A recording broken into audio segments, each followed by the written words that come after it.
disputes pending an appeal. I am also proposing Vivad Se Vishwas Scheme 2024. Further, I propose to increase monetary limits for filing appeals related to direct taxes, excise and service tax in the tax tribunals, high courts and Supreme Court to 60 lakh rupees, 2 crore rupees and 5 crore respectively, with a view to reduce litigation and provide certainty in international taxation. We will expand the scope of safe harbor rules and make them more attractive. We will also streamline the transfer pricing assessment procedure. Employment and investment. I have a few proposals to promote investment and foster employment. First of all, to bolster the Indian startup ecosystem, boost the entrepreneurial spirit, and to support innovation, I propose to abolish the so-called angel tax for all classes of investors. Second, there is tremendous potential for cruise tourism in India. To give a fillip to this employment-generating industry, I am proposing a simpler tax regime for foreign shipping companies operating domestic cruises in the country. Third, India is a world leader in the diamond cutting and polishing industry, which employs a large number of skilled workers. To further promote the development of this sector, we would provide for safe harbor rates for foreign mining companies selling raw diamonds in the country. Fourth, to attract foreign capital for our development needs, I propose to reduce the corporate tax rate on foreign companies from 40 to 35%. Deepening the tax base. I have a couple of proposals for deepening the tax base.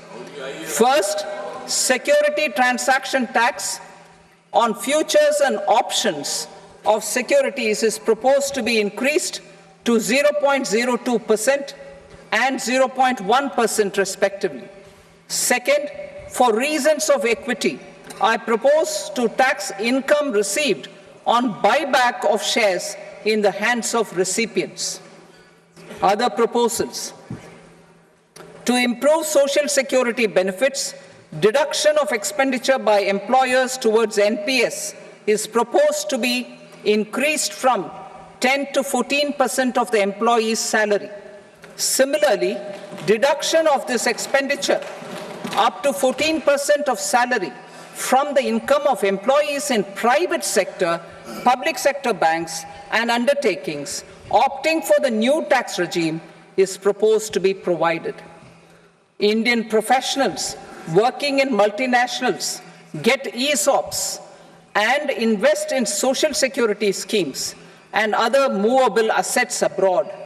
Non-reporting of such small foreign assets has penal consequences under the Black Money Act. Such non-reporting of movable assets up to 20 lakh rupees is proposed to be depenalized.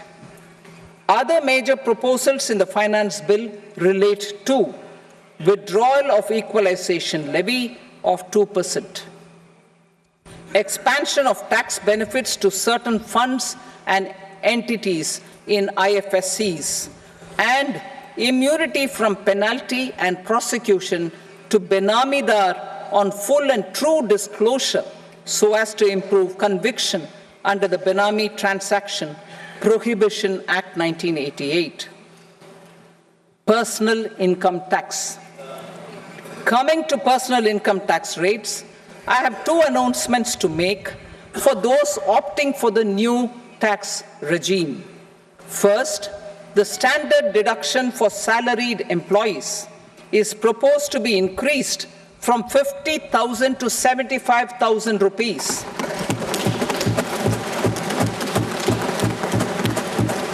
Similarly, deduction on family pension for pensioners is proposed to be enhanced from 15,000 to 25,000 rupees. This will provide relief to about 4 crore salaried individuals and pensioners.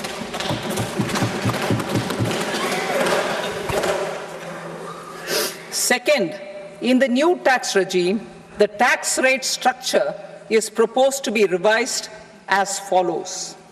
0 to 3 lakh rupees, nil. 3 to 7 lakh rupees, 5%. 7 to 10 lakh rupees, 10%. 10 to 12 lakh rupees, 15%. 12 to 15 lakh rupees, 20%. And above 15 lakh rupees, 30%. As a result of these changes, a salaried employee in the new tax regime stands to save up to 17,500 rupees in income tax.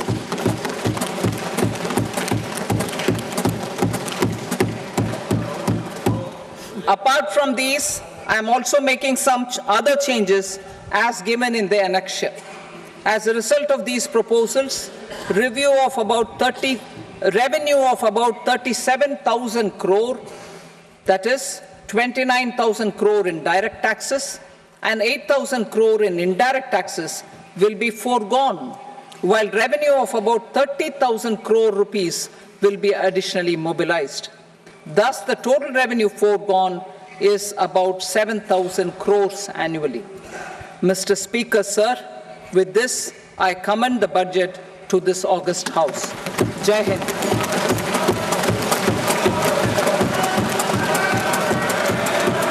Item number 2. Item number 2.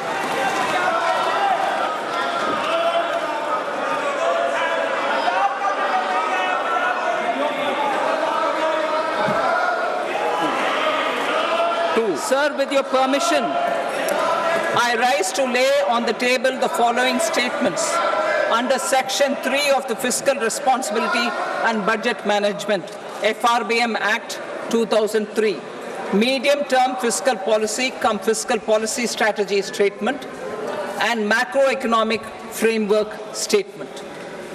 Item number 3. Sir, with your permission, I rise to move for leave to introduce the Finance Number 2 Bill 2024. प्रश्न ये कि विधेयक को पुनर्स्थापित करने की अनुमति प्रदान की जाए। जो सदस्य इसके पक्ष में हाँ कहें, जो सदस्य विरोध में ना कहें, मेरे विचार में निर्णय हाँ वालों के पक्षवा अनुमति प्रदान की जाती है। माननीय मंत्री जी, अब विधेयक पुनर्स्थापित करें। Sir, I introduce the bill. Item number 4. The Union Territory of Jammu and Kashmir budget. Sir, I rise to present a statement, Hindi and English versions, of the estimated receipts and expenditure of the Union Territory of Jammu and Kashmir for the year 24-25. सभा की कार्रवाई कल बुधवार दिनांक 24 जुलाई 2024 को प्राप्त 11 बजे तक के लिए स्थगित की जाती है।